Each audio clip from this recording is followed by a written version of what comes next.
Hello guys நம்ம இந்த video வந்து பார்க்க போகிறோம் ஃப்ராங்கென்ஸ்டைன் மூவியோட ரிவ்யூ தான் பார்க்க போகிறோம். ஃப்ராங்கென்ஸ்டைன் மூவியோட ஸ்டோரி ஆல்ரெடி ஃப்ராங்கென்ஸ்டைனோட அந்த கான்செப்ட் தெரிஞ்சவங்களுக்கு தெரிஞ்சிருக்கும். தெரியாதவங்களுக்காண்டி சொல்லுவேன். ஃப்ராங்கென்ஸ்டைன் வந்து ஒரு சை டாக்டரால ஒரு பணத்துக்கு உயிர் தருவாரு. அந்த பணம் என்னெல்லாம் பண்ணிச்சு அத வச்சு தான் கதை மூவ் ஆகும்.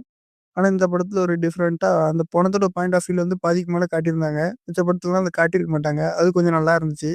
அந்த எப்படி அத ஃபுல்லா தயாரிச்சாங்க அதெல்லாம் அரைகுறையா தான் மீதி படத்துல இருக்கும். இது ஃபுல்லாவே அந்த எப்படி அந்த கேரக்டர் ஃப்ராங்கென்ஸ்டைன உருவாக்குனாங்க எல்லாத்தையும் சொல்லியிருப்பாங்க. அது கொஞ்சம் நல்லா இருந்துச்சு. ஆனா இதுல குறையெல்லாம் சொல்லணும்னா, ஆரம்பத்துல படத்துல ரொம்ப பேசிக்கிட்டே இருக்க மாரி, ரொம்ப ட்ராமா சீரிஸ் மாரி போற மாரி இருந்தது. ட்ரமாட்டிக்கா போற மாரி இருந்தது. அது எனக்கே புடிக்கல. இருந்தாலும் இந்த படம் மீதி எல்லாமே நல்லா தான் இருந்தது. இந்த மாரி ட்ராமாட்டிக்கா போறனாலும் புடிக்கும். அந்த மாரி ஆட்களுக்கு இந்த படம் புடிக்கலாம். மிச்ச மாரி நார்மல் ஆடியன்ஸுக்கு புடிக்காது. இந்த வீடியோ புடிச்சிருந்தா லைக் பண்ணி, ஷேர் பண்ணி, கமெண்ட் பண்ணுங்க. பாய் டாட்டா.